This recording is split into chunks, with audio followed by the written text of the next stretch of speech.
Je me présente pour ceux qui ne me connaissent pas, puis vous devez être plusieurs à ne pas me connaître. Mon nom, c'est Stéphanie Bastien. Je suis agente de développement en activité physique chez Loisirs Laurentides. Je suis allée dans plusieurs de vos écoles là, quand je regardais là, la liste de présence. Il y a quelques années, là, je travaillais en collaboration avec Paul, puis on formait les enseignants en éducation physique et puis les enseignantes aussi du préscolaire. Et j'allais faire des interventions dans les classes où j'animais des activités de développement moteur puis de psychomotricité là, auprès des élèves. Fait qu'il y a beaucoup d'écoles là, parmi vous où je suis déjà allée en présence là, faire des activités avec les élèves. Fait que je suis contente d'être avec vous aujourd'hui puis de remettre un petit peu le pied là-dedans. Ben, tout d'abord, qu'est-ce que le développement moteur? Le développement moteur, c'est apprendre à bouger. Fait que les enfants, quand ils sont en bas âge, ils vont devoir apprendre à contrôler leurs muscles. Et cet apprentissage-là, des habiletés motrices de base, puis des habiletés spécifiques aussi, puis plus complexes qui vont venir par la suite, c'est ça qui fait le développement moteur. Pour apprendre, les enfants, ben, ils ont besoin de vivre des nombreuses situations d'apprentissage qui sont agréables, qui sont aussi stimulantes, puis qui sont pertinentes.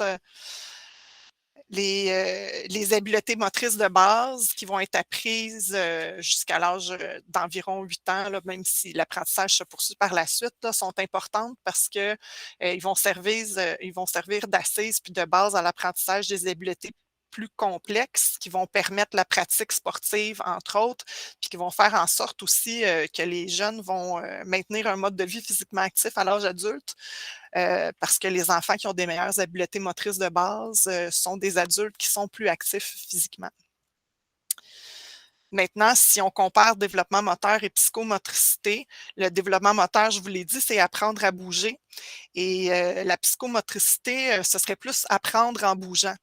Fait que c'est tout l'impact que le mouvement peut avoir sur les apprentissages que l'enfant fait, puis sur son développement global aussi. Le mouvement va permettre à l'enfant là, de mieux comprendre son environnement, son espace, son corps, mieux comprendre aussi les notions liées au temps. C'est vraiment ce que la psychomotricité là, va apporter à l'enfant. Et évidemment, ben, le développement moteur et la psychomotricité sont vraiment intimement reliés. Ben, si on parle maintenant là, de l'importance et des bienfaits, bien évidemment, là, vous le savez, hein, le mouvement, l'activité physique, le sport apportent des bienfaits à l'enfant. C'est des bienfaits, oui, sur la santé physique et mentale, mais ça a aussi un impact important sur leur développement global. Puis c'est pas un aspect qui est à négliger. On pourra y revenir là, d'ailleurs plus tard. Puis c'est important aussi là, d'ajouter que le développement moteur facilite aussi les apprentissages scolaires. Je pense par exemple à la coordination œil-main qui s'apprend par l'activité physique, qui se développe par l'activité physique, puis qui est vraiment importante pour l'écriture, par exemple. Puis bouger, expérimenter, puis vivre aussi des apprentissages à travers son corps, ça facilite l'intégration de concepts qui sont plus abstraits, que ça peut être des concepts mathématiques ou des choses qui sont reliées au vocabulaire, comme par exemple des termes comme au-dessus, en dessous, devant, derrière. Donc, c'est en étant actif, en bougeant, puis en se déplaçant dans son espace aussi que l'enfant comprend mieux ces différents concepts-là.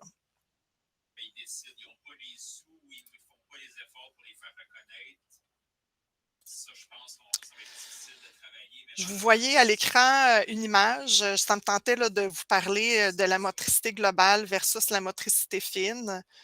Qu'est-ce que ça vous dit, cette image-là? Je vous invite à ouvrir votre micro et transmettre votre perception.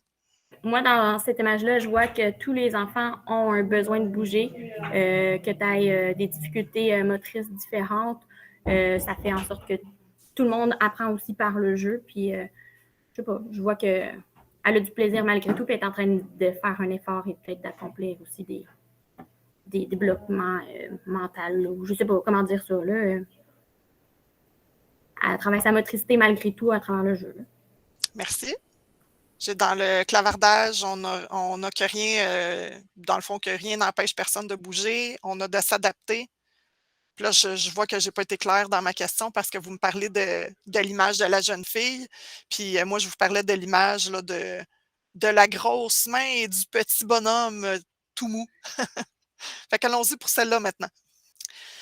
Quand on veut qu'un arbre grandisse en santé, qu'il soit solide, un des aspects les plus importants, oui, c'est les racines, mais c'est aussi le tronc, puis c'est au tronc que va se greffer toutes les branches de l'arbre, qu'elles soient grosses ou petites. Et la motricité, c'est un peu comme un arbre. Moi, je le vois comme le développement du tronc. De l'arbre, le développement du tronc dans le corps qui est tellement important puis qui constitue les bases des apprentissages futurs. Et plus le tronc va se développer, plus on va travailler justement cette motricité-là du tronc, plus les branches qui sont les membres vont pouvoir aussi se développer. Et puis finalement, là, si on va jusqu'au bout des petites branches d'arbres, puis on pense à notre motricité fine, fait que le contrôle de la main, par exemple, pour l'écriture, quand la motricité globale va s'être bien développée, ça va permettre aussi d'avoir une meilleure motricité fine parce que l'écriture ne dépend pas juste du contrôle des petits muscles de la main, mais dépend aussi du contrôle de notre tronc parce qu'on doit rester assis à notre place, bien droit. Ça dépend du contrôle de l'épaule et du bras parce qu'on doit quand même coordonner tous ces mouvements-là pour en arriver à faire une belle écriture. Et puis malheureusement, depuis les dernières années, je trouve qu'il y a beaucoup d'emphase qui est mise sur la motricité fine, puis on a des jeunes aussi qui sont de plus en plus sédentaires. Puis c'est malheureux parce qu'on se retrouve avec des jeunes qui ressemblent aux petits bonhommes qu'on voit, qui ont le corps tout mou, mais qui ont une grosse main. Mais ils n'ont pas développé leur motricité pour bien contrôler cette main-là. Est-ce que là, ça vous parle plus maintenant, là, cette image-là? Parfait. On continue. J'embarque un petit peu là, sur le programme éducatif au préscolaire pour premier cycle parce que c'est quelque chose qui est très important. Il y a beaucoup de liens à faire avec le nouveau programme préscolaire et l'enseignement de l'éducation physique et la santé. Je vais vous le présenter à l'écran tantôt parce qu'il y a un feuillet explicatif. Là, je pense qu'il y a 4 pages environ. Là, c'est important que vous le consultiez.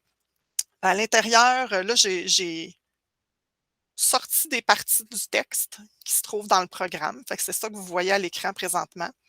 Dans le programme, il est mentionné qu'il faut offrir un milieu de vie sécurisant, bienveillant et inclusif, qu'il faut cultiver le plaisir d'explorer, de découvrir, d'apprendre, qu'il faut mettre en place les bases de la scolarisation puis mettre en œuvre des interventions qui sont préventives. Pour chacun des items qui sont là, j'aimerais ça que vous écriviez des exemples concrets dans le clavardage ou que vous preniez la parole. Comment vous, en EPS, vous pouvez offrir un milieu de vie qui est sécurisant, bienveillant et inclusif pour vos élèves? On a Jean-Simon Goyer qui a levé la main. Vas-y. Moi, c'est surtout avec les routines, là, avec mes petits cocos, j'enseigne en maternelle 4 ans. Puis je vais venir avec eux. J'ai une routine avec eux. On fait une petite comptine ensemble. Je la fais avec eux. Fait que là, ils voient que c'est pas dangereux. Lui aussi, il a fait avec nous. En créant mon lien avec eux, on a appris à se connaître. Puis on se fait confiance. Puis ça leur permet d'arriver en éducation physique dans le local, de ne pas être craintif, de dire OK, ça va bien aller, je suis en sécurité. Je leur explique.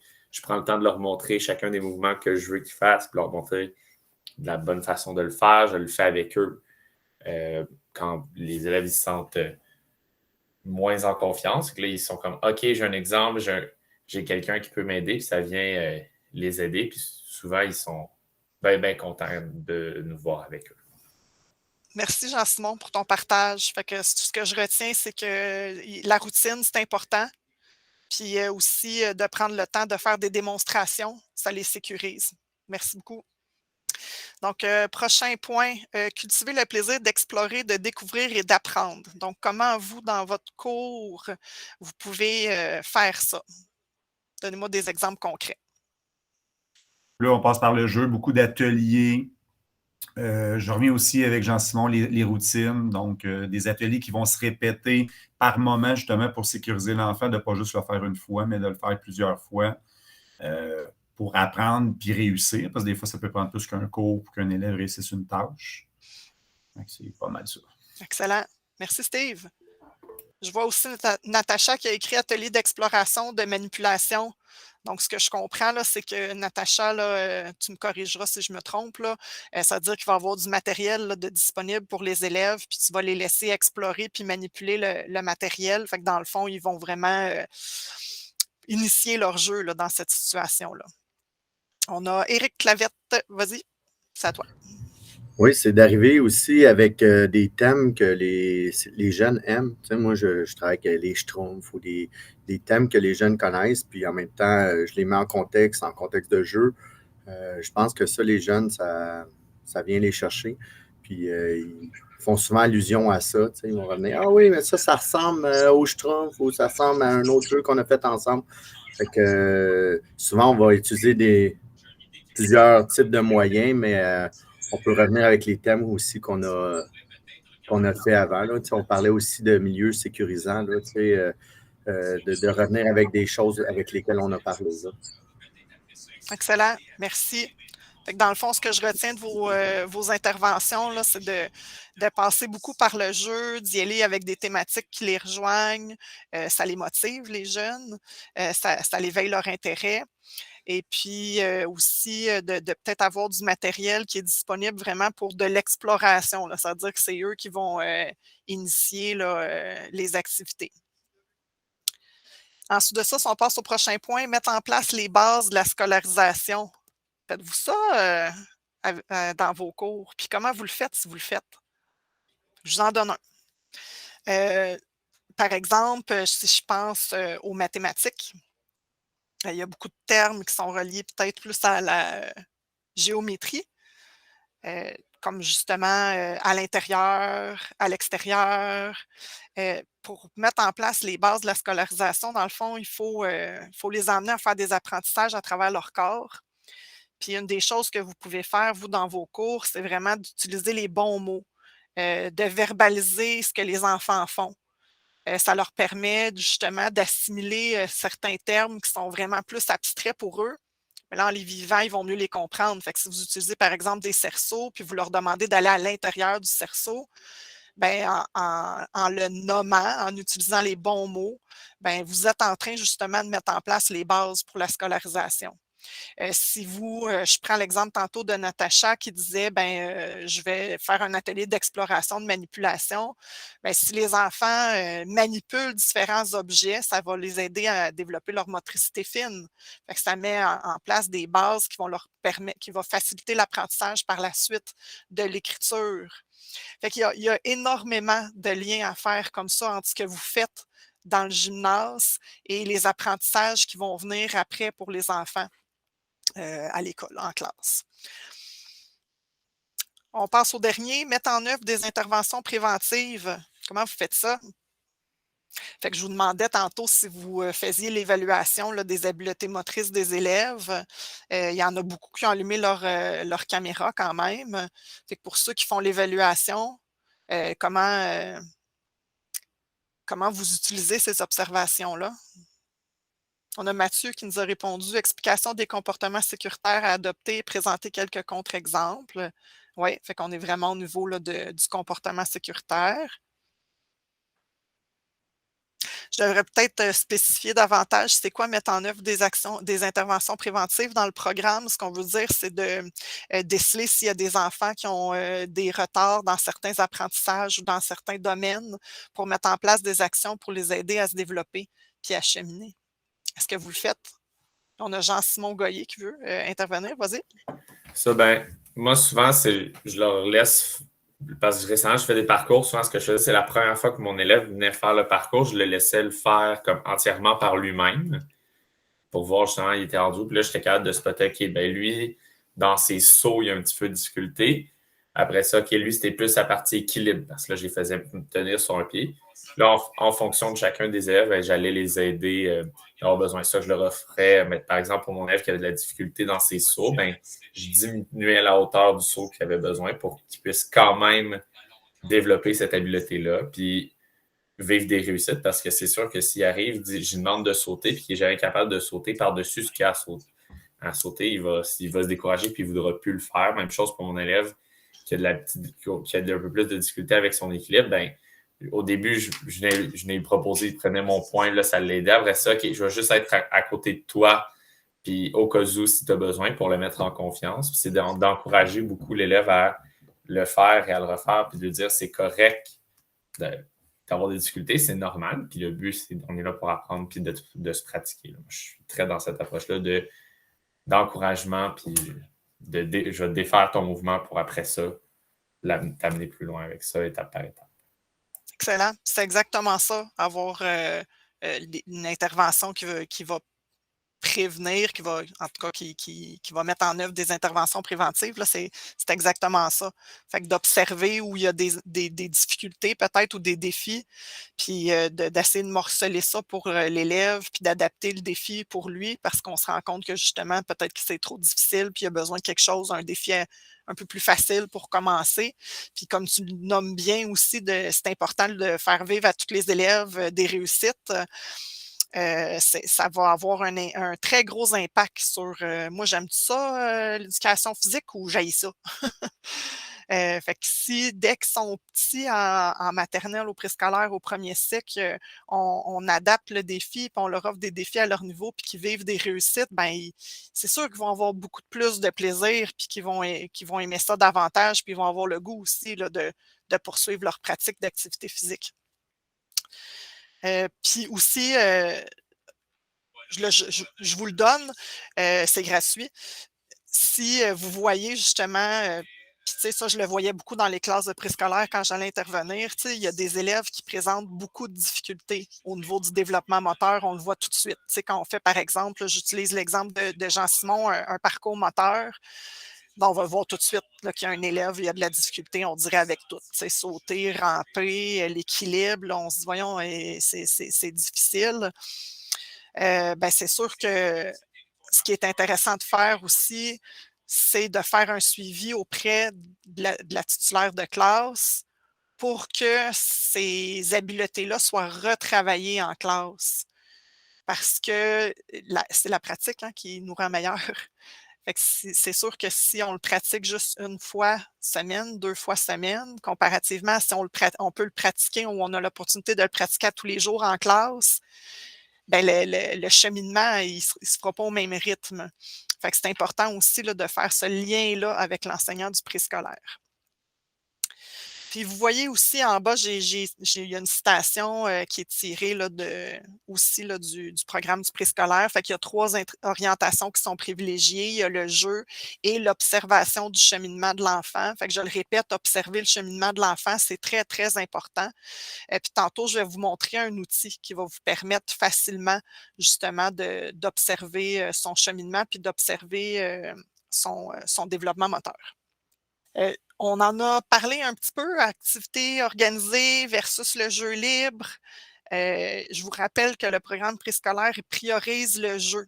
Fait que c'est intéressant aussi d'y penser dans votre planification puis de prévoir des moments où c'est plus du jeu libre que des activités organisées aussi dans votre gymnase. L'avantage du jeu libre chez les tout-petits, c'est qu'il favorise l'exploration, puis ça favorise aussi une motivation qui est intrinsèque, puis le plaisir aussi qui est plus présent quand c'est l'enfant lui-même qui a décidé qu'est-ce qu'il fait avec le matériel qu'il lui a offert, avec l'espace qu'il lui a offert, puis avec le temps aussi qui lui est alloué. Puis là, vous le voyez sur la diapositive, là, le jeu libre, c'est pas non plus un laisser-aller. Fait que le jeu libre, ça nécessite aussi, comme les activités organisées, une bonne planification. Fait qu'il faut bien définir votre objectif, parce que votre objectif va aussi influencer le choix du matériel, par exemple, que vous allez offrir aux enfants. Bon, il faut bien choisir le matériel, l'endroit où on va faire l'activité. Il faut aménager l'espace convenablement, même si c'est un jeu libre. Il faut assurer la sécurité, puis il faut donner des consignes claires. Fait que même dans une situation de jeu libre, vous allez avoir des consignes à donner aux élèves. On va aller un petit peu plus en profondeur dans le programme préscolaire pour parler de la place du développement moteur dans le développement global des enfants. Vous connaissez probablement les 5 grands domaines de développement. Fait que physique et moteur, affectif, social, langagier et cognitif. Et dans le programme, c'est bien mentionné qu'ils ont une importance égale puis qu'ils doivent être pris en compte de manière synergique. Fait que comme je le disais, par exemple, bouger, le mouvement ou le développement physique et moteur a un impact sur le développement global de l'enfant. Puis c'est vrai pour l'ensemble des domaines. On prend un petit moment pour faire le lien entre ces domaines de développement-là puis votre programme en EPS. Fait que si on y va avec... je commencerai pas avec le plus évident. On va commencer avec affectif et social. Fait qu'affectif et social, c'est en lien avec votre compétence interagir. Puis le développement affectif et social, ça comporte entre autres, par exemple, la dimension éthique, le développement de la confiance puis de l'estime de soi, le respect des autres, le respect des règles. C'est des choses que vous travaillez quand même beaucoup au gymnase, puis je vous donne des exemples concrets, là. Fait que quand vous enseignez l'esprit sportif, quand vous offrez aux élèves des défis adaptés à leur niveau puis qui vivent des réussites, bien, vous contribuez à développer son estime de soi puis sa confiance. Quand vous introduisez graduellement des règles dans les activités puis que vous assurez que les élèves respectent les règles, bien, vous êtes vraiment en train de favoriser le développement affectif et social là, des tout-petits et des enfants. Si on regarde au niveau du développement langagier, il y a 3 façons de faire pour contribuer au développement là, du langage. Par des consignes claires puis un vocabulaire approprié. Fait que dans le fond, de mettre des mots sur ce que fait l'élève, comme on en a parlé tantôt. Par un retour réflexif avec les élèves. Je ne sais pas si vous le faites, c'est quand même quelque chose d'important à faire.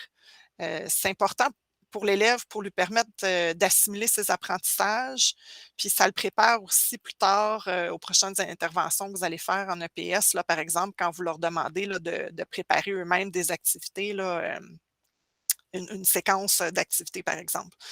Je vais vous en reparler tantôt du retour réflexif là, pour vous expliquer davantage qu'est-ce qu'on fait dans ce retour-là. Et on peut aussi favoriser le développement du langage par des activités qui permettent les échanges entre les élèves. À ce titre-là, les activités libres, là, on parlait de jeux libres tantôt, ben c'est un moment privilégié pour l'élève pour développer son langage parce que c'est quand l'enfant joue librement qu'il parle le plus.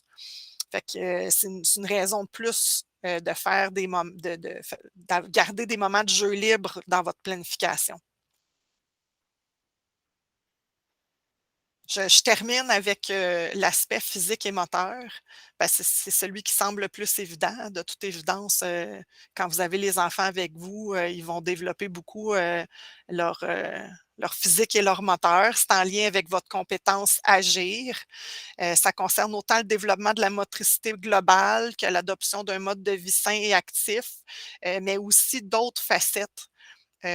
Du développement physique et moteur, comme l'exploration des perceptions sensorielles, la représentation du schéma corporel, sa motricité fine, l'expérimentation aussi, je le disais tantôt, mais je le répète, là, de l'organisation spatiale, temporelle, c'est quelque chose qui est très important au niveau du développement physique et moteur, puis les cours d'éducation physique sont un moment privilégié pour développer ça. Découvrir sa latéralité aussi, puis expérimenter différentes façons de bouger. C'est toutes des choses, des compétences qui se retrouvent dans le programme d'éducation au préscolaire. Puis dans le document qui va vous être fourni là, après la présentation, il va y avoir des exemples concrets pour chacune de ces composantes-là que je viens de vous nommer. Fait que vous allez avoir des exemples d'activités. Fait que, par exemple, mettons que je veux développer, permettre à l'enfant d'expérimenter l'organisation temporelle, quelle activité je peux faire. Puis vous allez voir tantôt, je vais vous montrer des outils aussi dans lesquels il y a plein d'exemples. Donc, c'est la grille d'observation dont je vous parlais tantôt est disponible sur votre site. Fait que je vous montrerai là, tantôt justement l'ensemble du site. C'est une grille qu'on utilisait aussi là, quand j'allais en classe, dans les classes de préscolaire. Fait que cette grille-là peut être utilisée autant par vous que par le titulaire de classe. L'idée, c'est pas de compléter la grille pour tous les élèves de la classe, parce que là, ça va être énormément de travail. Mais vous le savez, il y a toujours des élèves qui se démarquent parce que, bon, peut-être ils vivent un petit peu plus de difficultés que les autres. Donc, pour ces élèves-là, moi, je vous conseille d'utiliser cette grille-là. Puis vous voyez qu'il y a toutes sortes de composantes ici à évaluer. Si on parle de motricité globale, on a la coordination, la dissociation, l'équilibre, l'inhibition, la détente, le tonus. Si on parle de motricité fine, on a la motricité des mains, on a la coordination oculo-manuelle, la motricité faciale. Bon, vous voyez, c'est quand même assez détaillé comme grille d'observation. On va évaluer le schéma corporel, la latéralité, l'organisation temporelle, l'organisation spatiale, la perception sensorimotrice. Puis, cette grille-là, dans le fond, la recommandation, c'est de la compléter 3 fois dans l'année pour vous permettre de faire justement le suivi du cheminement de l'élève. Fait que ça va permettre de cibler plus précisément qu'est-ce qu'il faut travailler en classe, puis qu'est-ce qu'il faut travailler aussi au gymnase. Fait que voilà un petit mode d'emploi rapide. Je passe vite sur celle-là pour développer les habiletés motrices. Bien évidemment, il y a plusieurs facteurs qui influencent l'acquisition des habiletés motrices. On a le rythme de développement de chaque enfant. N'oubliez pas que chaque enfant se développe à son rythme. Puis souvent, en fait, c'est aussi étroitement relié au développement et à la maturation du système nerveux. Fait que ça se peut qu'un enfant de 5 ans ne soit pas capable de faire quelque chose que les autres enfants de 5 ans font. Ce n'est pas nécessairement parce qu'il a manqué de pratique. Ça peut être aussi simplement parce que son système nerveux n'est pas rendu là dans son développement. Dans la présentation là, complète que vous allez recevoir après, là, il y a une section qui porte sur le développement nerveux du système nerveux. Je n'avais pas le temps de vous en parler aujourd'hui, parce que, bon, 1 heure, ça passe vite. Mais sachez là, que vous pourrez consulter les informations là, dans la présentation. On va se concentrer davantage sur les choses sur lesquelles vous avez du contrôle, parce que le développement du système nerveux, vous n'avez pas bien de contrôle là-dessus. Mais vous avez un contrôle sur l'environnement puis sur le matériel. On vit au Québec, puis on est chanceux, on a toutes sortes d'environnements différents. Si je pense, par exemple, là, si vous allez faire vos cours à l'extérieur, ben, l'hiver, vous pouvez faire des activités sur la neige, la glace. Ça, c'est un des 4 environnements. On a aussi le sol, on a l'air, puis on a l'eau. Je ne suis pas certaine que vous soyez beaucoup à avoir des piscines pour pouvoir faire des activités aquatiques à l'école, mais ça fait quand même partie là, des environnements que les enfants doivent explorer pour développer leurs habiletés motrices. Puis je fais une petite parenthèse aussi sur le matériel que vous utilisez. C'est très, très important de varier le matériel. Plus les enfants vont manipuler du matériel différent, plus ils vont développer adéquatement leurs habiletés. Et ça va favoriser plus tard là, la pratique sportive. Puis sachez qu'une pratique variée, c'est plus efficace qu'une pratique répétitive. Donc, quand j'apprends, par exemple, aux élèves, quand je veux qu'ils développent leur habileté motrice de lancer, on va l'améliorer plus en lançant avec plein de choses différentes. Fait qu'on va utiliser des ballons différents, on va utiliser des balles, on va utiliser toutes sortes de façons de lancer que de toujours pratiquer avec le même ballon.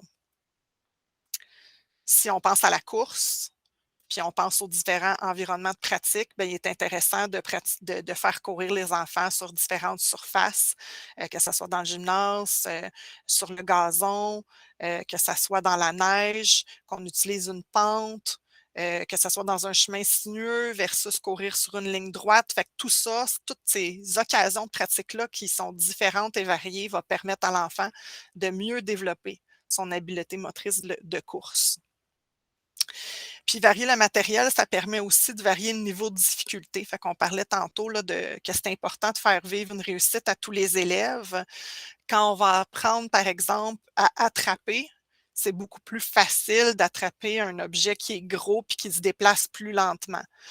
Donc, si je lance un ballon de plage, par exemple, c'est beaucoup plus facile à attraper pour un enfant qui débute l'apprentissage de cette habileté motrice-là. Et plus l'habileté va se perfectionner, meilleur devient l'enfant pour rattraper, bien, plus on peut réduire la grosseur de l'objet, puis éventuellement intégrer des balles qui vont se déplacer plus vite. Mais c'est important de ne pas le faire tout de suite au début.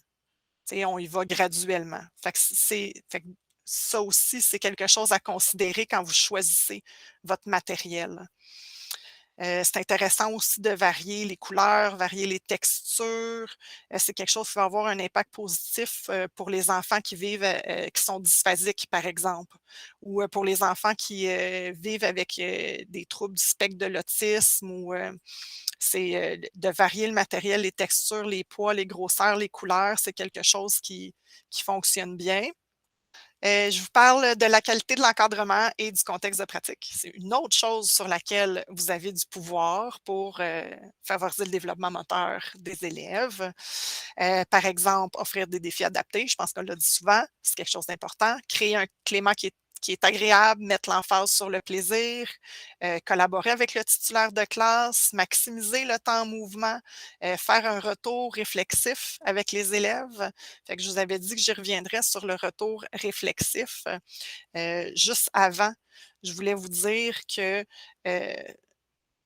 puis c'est bien, vous l'avez écrit tantôt là, dans le clavardage, que tout le monde peut participer, peu importe notre condition. Fait que c'est à vous de trouver des solutions pour que tout le monde puisse être intégré. Puis, je vous donne un exemple concret. Là. Admettons qu'on a un élève qui est en chaise roulante, puis que là, on est en soccer. Puis là, on se dit, Colin, il ne peut pas jouer au soccer et il ne contrôle pas ses jambes. Comment on va faire pour l'intégrer? Ça peut être aussi simple que de lui donner un bâton de hockey, puis c'est le bâton de hockey qui va y servir de pied. Fait que comme ça, au moins, il va pouvoir participer avec tout le monde, puis lui aussi, il va pouvoir être partie intégrante puis développer ses habiletés motrices. Fait que des fois, ça prend un petit peu de créativité, mais ça vaut la peine de le faire. Ça fait toute la différence.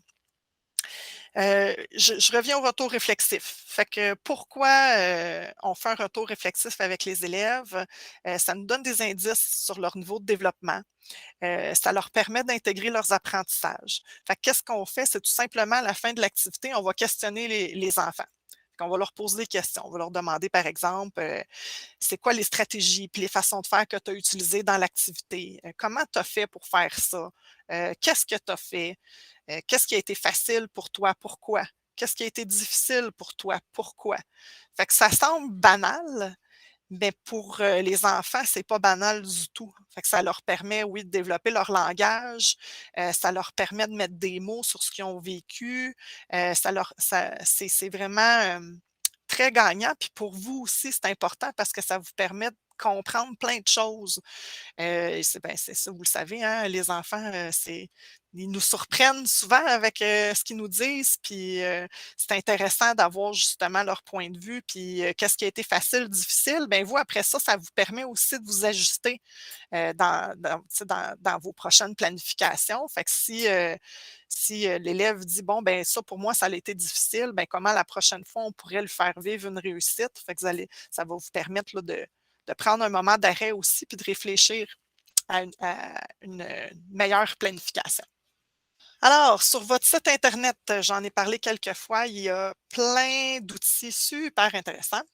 Donc là, je suis sur votre site Internet, puis quand vous allez sur la section préscolaire, vous voyez qu'il y a différents onglets. Je vous parlais tantôt du programme.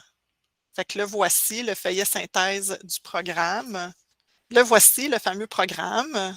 Fait que tantôt, je vous ai parlé des orientations. Donc, offrir un milieu de vie sécurisant, bienveillant, inclusif, cultiver le plaisir d'explorer, etc., etc. Fait que vous voyez tous les détails ici si vous voulez retourner les lire. Les 3 orientations, rôle du jeu dans l'apprentissage, observation du cheminement de l'enfant, organisation de classe. Et, bien important ici, fait que les domaines et compétences, fait que vous voyez le domaine physique et moteur fait partie intégrante de la programmation au préscolaire.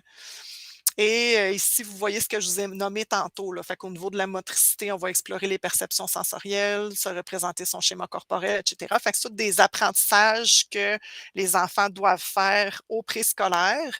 Et c'est des apprentissages que vous pouvez grandement faciliter dans vos cours de PS. Puis, ben, comme je le disais, collaborer avec le titulaire de classe, c'est une excellente idée pour pouvoir favoriser davantage le développement de toutes ces composantes-là. Alors, si je vais dans les activités de développement, ça, c'est une page que je crois vous allez beaucoup aimer. Je ne sais pas si vous êtes déjà allé. Moi, je vous dis, si vous enseignez des élèves du préscolaire, même du premier cycle, là, vous devez absolument aller là pour aller trouver des activités. Il y a une capsule vidéo très intéressante. D'ailleurs, il existe beaucoup de capsules de vidéo très intéressantes. J'aurais voulu vous en montrer, mais on n'avait vraiment pas le temps, malheureusement. Fait que vous irez la voir de vous-même. Vous retrouvez un répertoire avec des histoires actives, des comptines, des chansons. Il y a les histoires actives, là, les enfants, ils adorent ça. Donc, si vous voulez en faire au gymnase, mais ils peuvent en faire aussi avec le titulaire de classe. Fait que si vous voulez que le titulaire fasse bouger les élèves en classe, ça peut être une bonne façon de commencer.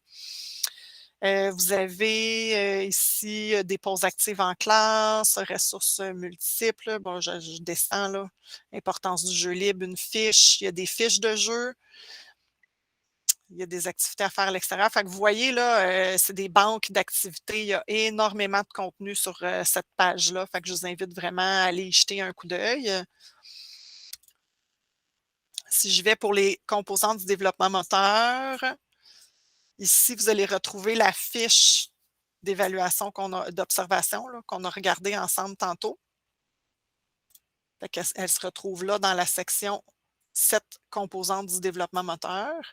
Pour mieux comprendre les composantes détaillées du développement moteur, je vous invite à aller voir ce document-là. On va voir, vous voyez, vous avez les composantes ici, motricité globale, motricité fine, le schéma corporel, la latéralité, l'organisation spatiale, etc. Elles se retrouvent toutes là dans le document où on vous explique c'est quoi les manifestations observables entre 4 et 5 ans et entre 5 et 6 ans. N'oubliez pas que chaque enfant se développe à son rythme, par contre, donc c'est possible qu'un enfant de 4-5 ans ne soit pas rendu là encore dans son développement, mais habituellement, on va voir que ça, c'est acquis. Fait que vous l'avez pour l'ensemble des composantes, les choses qui sont observables.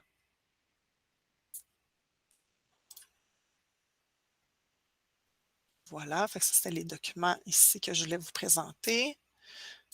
Il y a une section de ressources pour les parents.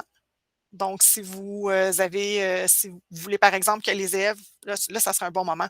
Ils vont partir en vacances pendant le temps des fêtes. Vous voulez qu'ils continuent à bouger à la maison, qu'ils soient actifs pour continuer à favoriser leur développement moteur. Bien, vous pouvez piger là-dedans.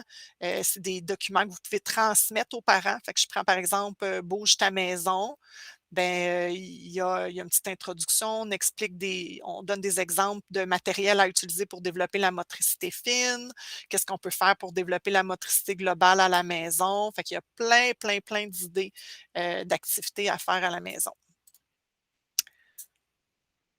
Outils d'évaluation. Fait que si vous voulez évaluer un petit peu plus en profondeur, je sais qu'il y en a parmi vous peut-être qui font un bulletin. Même si ce n'est pas obligatoire, vous faites un petit bulletin à transmettre aux parents là, à chacune des étapes. Ben, ici, vous retrouvez des exemples. Fait que vous pourriez aller voir là, ou si c'est quelque chose que vous ne faites pas présentement puis que vous voudriez commencer à faire, vous pourriez aller utiliser, par exemple, cet exemple de bulletin-là. Je vous le montre rapidement, là, avec un petit bulletin, le nom, le groupe, l'année scolaire.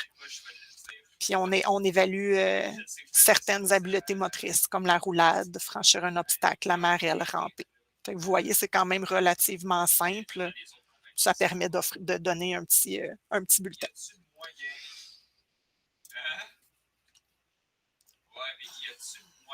Je finis par à nous de jouer. Fait que je vous disais tantôt qu'il y avait des outils qui existaient pour en savoir plus sur le jeu libre, le jeu actif et le développement moteur. C'est les outils de la table pour un mode de vie physiquement actif.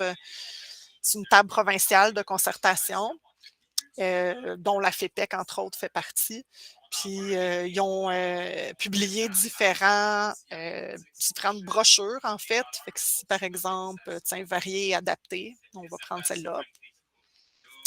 Fait que varier et adapter les expériences motrices, c'est la clé. Fait qu'on parlait d'utiliser différents matériels, par exemple, puis d'offrir un défi à la portée de chacun. Bien, dans ce document-là, vous allez voir plus en profondeur ce sujet-là. Voilà, fait que ça ressemble à ça. C'est pas très long, c'est assez bref, mais c'est quand même très complet, très intéressant. Fait que si on avait eu plus de temps, je vous aurais invité à aller voir sur le site, choisir une activité, nous l'expliquer. Fait que je vous le donne en devoir. T'sais, prenez le temps d'y aller sur le site. Prenez le temps de choisir une activité, faites-la au gymnase. Dites à vos collègues si ça a bien été, ça n'a pas bien été. Si vous faites une activité qui est vraiment wow, parlez-en aux autres, puis parlez-en aux titulaires de classe pour qu'ils puissent la refaire si ça se fait en classe. Quand j'allais dans les classes de préscolaire, là, j'avais du matériel super simple, ça rentrait dans un bac en plastique, là. Puis on faisait plein d'activités avec ça. J'emmenais des éponges, puis l'activité, c'était de placer l'éponge en équilibre sur une partie du corps que je nommais, puis de se promener dans la classe avec sans que ça tombe. Puis on faisait un pont avec des chaises, on passait en dessous des bureaux. Fait qu'en classe, les titulaires sont capables de faire beaucoup de choses aussi. Fait que c'est vraiment, je pense, la collaboration entre vous et le titulaire, surtout pour les élèves du préscolaire, mais aussi pour les élèves du premier cycle, c'est quelque chose qui est vraiment, vraiment essentiel et important. Puis pour mettre en œuvre toutes vos belles actions, je voulais vous rappeler qu'il existe du financement. Je ne sais pas si vous le savez, mais à partir de l'année prochaine, toutes les écoles vont recevoir la mesure 15-023. Fait que vous allez avoir des budgets à votre école l'année prochaine, si vous n'en avez pas cette année, qui vont être un petit peu plus intéressants. Yeah! Pour faire l'achat de matériel sportif, pour mettre en œuvre vos actions pour favoriser l'activité physique. Fait que ça, c'est vraiment une bonne nouvelle. Il existe aussi la mesure 50-530. Ça, c'est si vous avez des projets de plus grande ampleur puis que vous voulez revoir l'aménagement de votre cours d'école. Il y a le programme avec Loisirs Laurentides On bouge, qui est un programme qu'on gère ici à Loisirs Laurentides qui vous permet aussi l'achat de matériel. Fait que, tu sais, moi, je suis là pour vous. Je suis agente de développement en activité physique. Si vous avez besoin d'infos sur les programmes de soutien financier, si vous avez besoin vous êtes à la recherche d'outils ou de quoi que ce soit, n'hésitez pas à me contacter. Ça va me faire plaisir de vous soutenir, de vous accompagner. Puis il y a toujours aussi Paul Bertrand-Hamelin qui est disponible pour vous donner plus d'informations sur le développement moteur.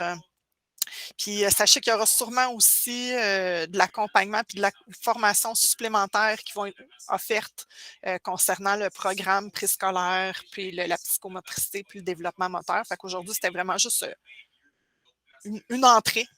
Puis il y aura probablement des suites. sbastien@loisirslaurentides.com, c'est le courriel pour me joindre. Merci beaucoup pour votre participation. J'espère que vous avez aimé ça, que c'était pas trop étourdissant. Puis merci pour votre participation. Vous avez donné des exemples très pertinents. Je vous souhaite une belle fin de journée.